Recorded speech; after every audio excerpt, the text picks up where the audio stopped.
Hello, I'm Jade Collins, and this is an audio commentary track for the Mysterious Cities of Gold, episode 23, The Jade Mask.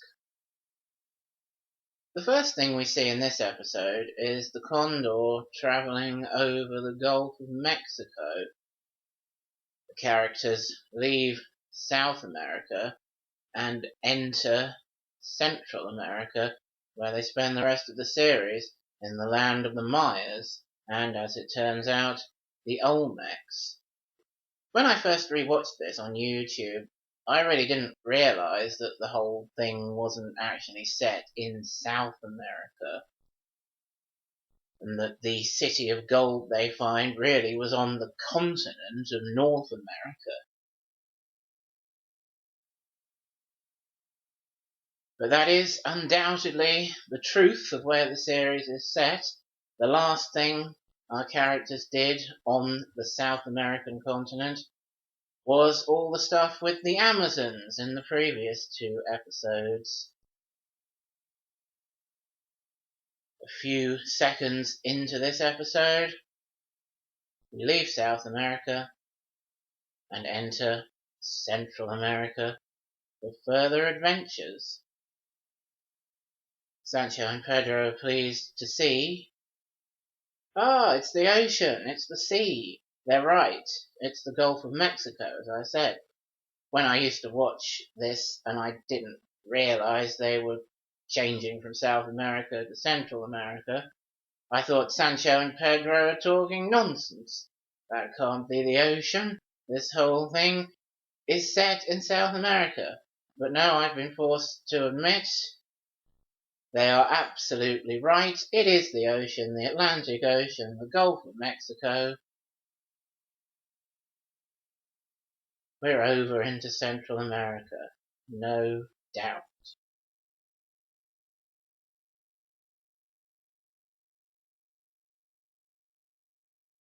These condor flying sequences really are brilliant, stunning.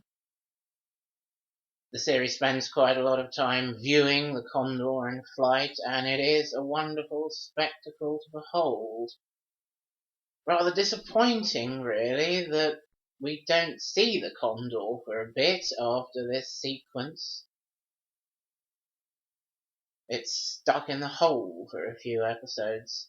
That did disappoint me when I first rewatched this. I thought, hey, where's the condor? Get the condor back. Stop wandering around amongst the ruins and go get the condor. And of course, in due time, that happened.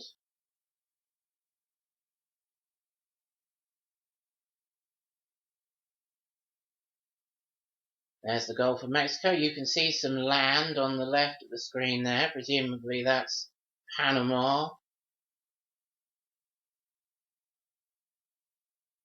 And the condor takes them very quickly to the North American continent.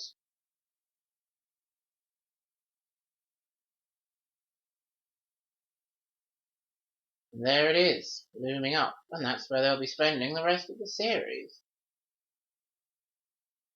We get some contrast again between Sancho and Pedro and the children.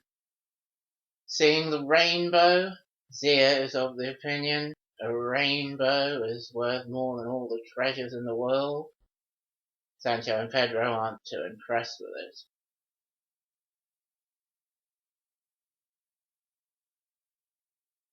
We see a lot of contrast between the views, attitudes of the children and Sancho and Pedro in this episode, and the children have started to become rather disparaging of them, bored of their silly, complaining ways. Esteban saying there, you really are the limit, Sancho and Pedro. Gold, gold, gold, that's all you ever talk about.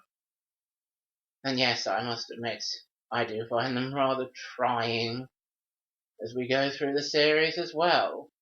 Now this is extremely interesting. The Condor's automatic homing system, which lights up and tells you, aha, there's a city of gold nearby.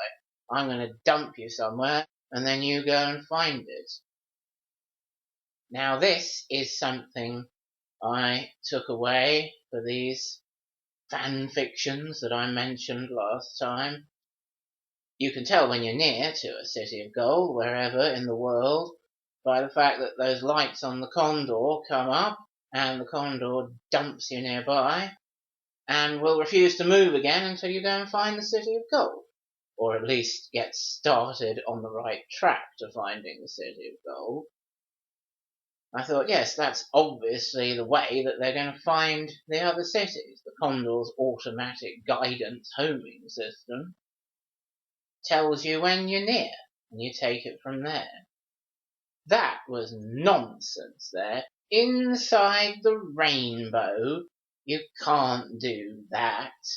I like a nice bit of sci-fi on this show, but being inside the rainbow isn't sci-fi, it's just complete sci nonsense. And here the condor goes down this very deep hole. When we see the hole again, when the Olmecs throw their torches into it, Esteban, Zia and Tao, with the help of Gomez and Gaspar, do manage to retrieve the condor, it won't be nearly this deep. It looks like there's absolutely no way the condor's getting out of there. The sunlight's not going to be able to penetrate down far enough, even if it wasn't refusing to move. Look at that shot looking up the hole. It really does look like a hole straight down to the depths of hell. But when we see it again, it's not going to be nearly so deep. Now, of course, Esteban's right. We trust the condor here, and the condor is now refusing to move until it's quite sure that our protagonists have had time to get on the right track towards the city of gold, find the 3 ruined cities, and hopefully the burning shield.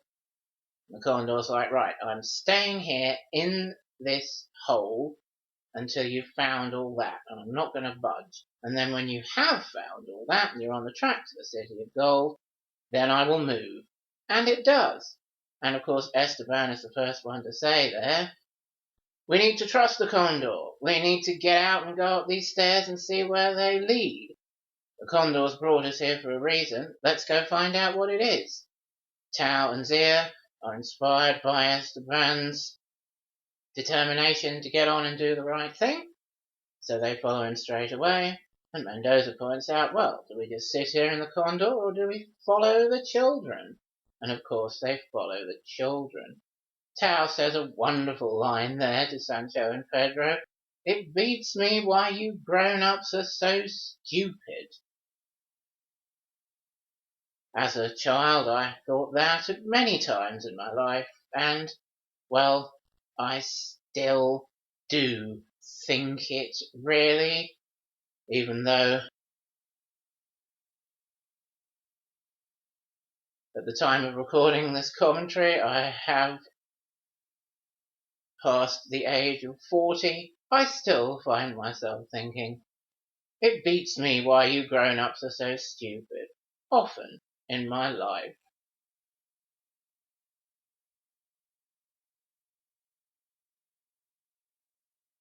Esteban showing open contempt there for Sancho and Pedro. You can't just sit around here on the stairs. Come on, let's get up there and find out what's going on. And in this bit, Mendoza confirms what I was saying last time about how he's much more impressed with the children. Their stoicism, their survival skills, their intelligence, than with Sancho and Pedro. All Sancho and Pedro can do is push at the ceiling and then give up, but Esteban, Zia and Tao between them work out, here's some phosphorescent moss, there must be fresh air coming in, we can find where there's a gap and there'll be a way out there.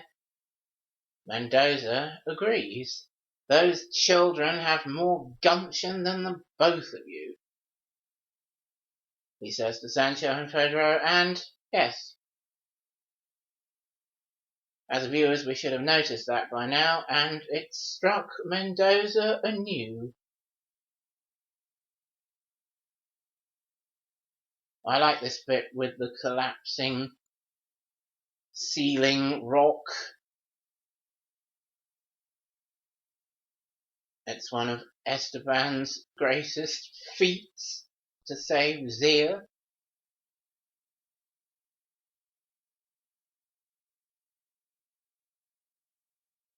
Here comes the rock, bouncing down the stairs. What does Esteban do? He shoves Zia out of the way and then sort of leap, jump, tumbles over it himself. Quite an impressive physical feat there.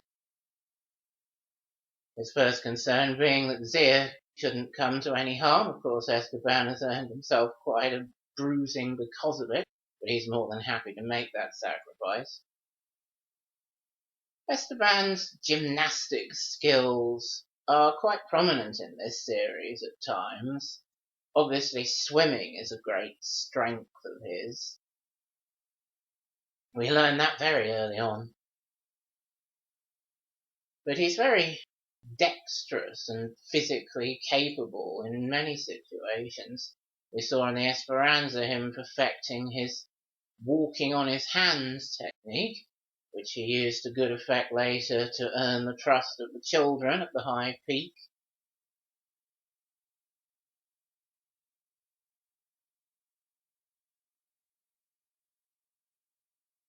He's shown some pretty impressive acrobatic skills there to minimize the inconvenience that the rock causes Zia.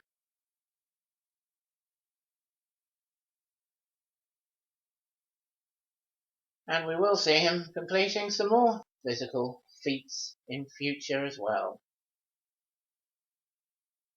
As part of his great journey out of childhood,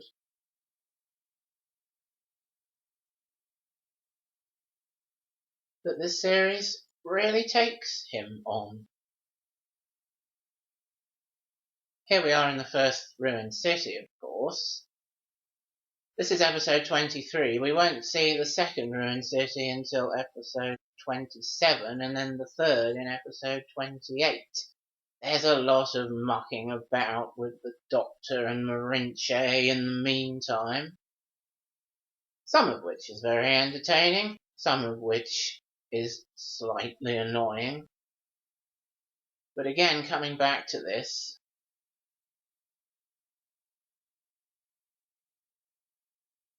I was surprised how long it took to find the second ruined city after finding this first one.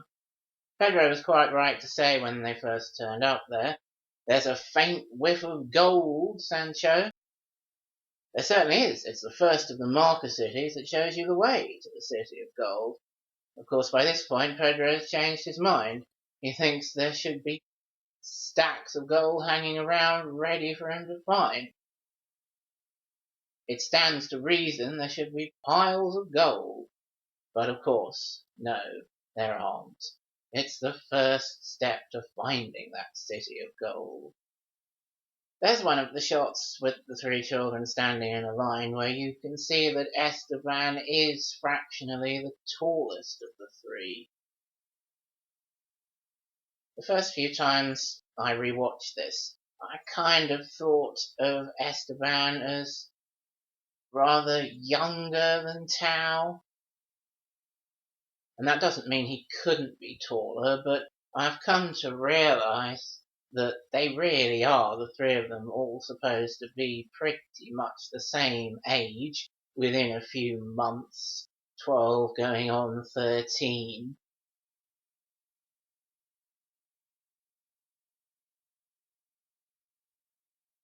Really, I formed that impression thanks to the voice work of Shiraz and Adrian. Obviously, Shiraz sounds very young. He was 10 when he did this, not 12 going on 13. And there's no reason Esteban shouldn't have that voice at 12 going on 13. Obviously, he's a late voice changer, at least the English version of him is. But not a late physical changer. Of course, all the physical adventure he has during the series helps a lot with his physical development. But Adrian obviously was older when recording this. A couple of years, 3 years older than Shiraz. And he sounds it. And really it kind of suits the characters, bringing the characters of Esteban and Tao to life. Esteban sounding so young, pure, innocent, works really well. And the absolute determination and conviction that Shiraz naturally puts into all his deliveries is absolutely brilliant. As time goes on, Shiraz does get more and more confident reading of the calligraphy, and he does some absolutely wonderful acting, putting a lot of deliberate emotion into Esteban's lines. At times, bringing out Esteban's anger or aggressive side very effectively when appropriate. Mostly just doing that wonderful, pure conviction that he puts into all those lines and sells them so completely. It's impossible not to notice that Shiraz was a lot less experienced, not at all experienced, with the rolling calligraphy read-off than Adrian. Adrian's performance as Tao is very competent, very assured, because he's used to the process. And that fits in really well with Tao's character. He is confident and self-assured in his own intelligence, ability to unravel all these clues on the winged serpent statue and things like that. And in his Hiva ancestors, his confidence in the truth of the trail that the Hiva ancestors have left for him to follow, and he knows he has the ability to unravel those clues like he's doing now. And of course Adrian also does some brilliant pieces of acting, like when he was beating himself up for not sharing his water in the last episode I commentated on. But just those start points of Shiraz and Adrian are absolutely right for the characters. Esteban, pure, innocent, inexperienced in the process. Tao, experienced in the process, self-assured, sounding very confident throughout the series. So those two voices work really, really well. And yes, it did kind of give me the impression that Tao was like a year or so older than Esteban. But actually, they're precisely the same age, and Esteban is a little taller than Tao. And Zia. Janice does a wonderful job as Zia, of course, making her, like Esteban, so pure, full of conviction with everything she says, and that includes her determination not to betray her people to the Spanish, to remain true to herself and her Inca heritage, which is the way in which Zia is a very strong character. Tao's reading off these hieroglyphics in the hidden room here. The winged serpent built a big furnace, just in case the others don't understand that concept. Tao elaborates, sort of a giant furnace. Yes, thanks for really making that clearer, Tao. Howard does a wonderful job as Mendoza there, getting really interested. A furnace, that could have been to melt gold. Go on, what else does it say? But of course, we don't have time to find out what else it says, because Sancho and Pedro have pulled a Jonathan by trying to rip the titular Jade mask off the wall. Ooh, and look at that. Ancient mechanisms grinding into action, setting off this booby trap. That's the kind of sci-fi I love to see on the mysterious cities of gold.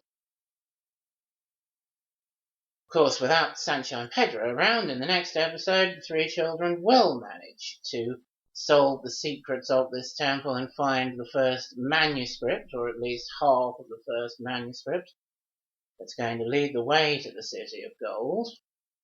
Thankfully, Coca Petal comes to the rescue here. He notices, as does Esteban at about the same time, the altar moving back, and an escape route being revealed, and as Coca Petal says, "This way, quick, stairs!" Yes, he speaks completely in context, and I find it very amusing that he does so. One thing I really like about this episode is that it doesn't have, because it doesn't need, antagonists. In the next episode, we'll meet the Doctor, Marinche, and Tessiola, and I will be talking about them a bit on my next commentary.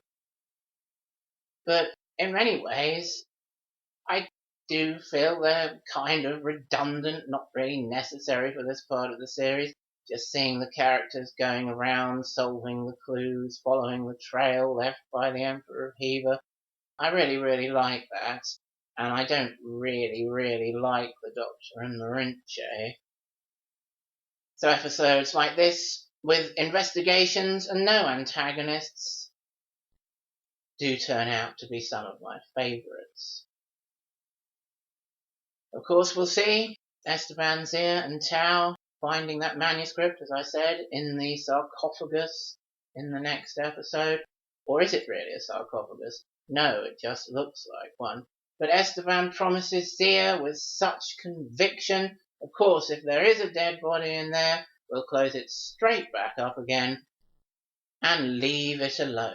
And that is a promise, you know, Esteban will always keep. A promise to Zia with that wonderful, heartfelt conviction to his tone. All right, I promise you, Zia. You know that word is always going to be kept. Although what really is the alternative to shutting up the sarcophagus again if there does turn out to be a dead body in there? Are Esteban and Tao going to gouge out the eyes and make love to one empty socket each while Zia cries in the corner? I doubt it. That would be very out of character. Thanks for listening to this episode commentary. Goodbye. Till next time.